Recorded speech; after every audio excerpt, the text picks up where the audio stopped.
Actually എനിക്ക് ചെറുതായിട്ട് ടെൻഷനൊക്കെ ഉണ്ട്.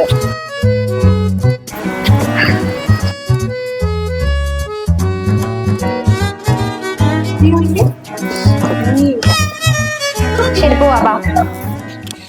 நீயும் நானும் சேர்ந்தே செல்லும் நேரமே, நீளம் கூட வானில் இல்லை, எங்கும் வெள்ளை மேகமே, போக போக ஏனோ நீளும் தூரமே, மேகம் வந்து போகும் போக்கில் தூர கொஞ்சம் தூருமே, நச்சம் ஆசை எல்லாமே தள்ளி போகட்டும், இந்த இன்பம் துன்பம் எல்லாமே உன்னில் சேரட்டும்.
ശ്രീമതി ലത ശ്രീ പ്രസാദ് ദമ്പതികളുടെ സൽപുത്രി കുമാരി പ്രസീതയും തമിഴ്നാട് കോയമ്പത്തൂർ കുനിയമ്പത്തൂർ ജോണാനഗർ ഫസ്റ്റ് സ്ട്രീറ്റിൽ വൈവേലിയിൽ താമസിക്കും ശ്രീമതി വിജയലക്ഷ്മി ശ്രീ രവിചന്ദ്രൻ ദമ്പതികളുടെ സൽപുത്രൻ ചിരഞ്ജീവി രാജേന്ദ്രൻ തമ്മിലുള്ള വിവാഹം കൊല്ലവർഷം 1200 മേടമാസം 21 ഞായറാഴ്ച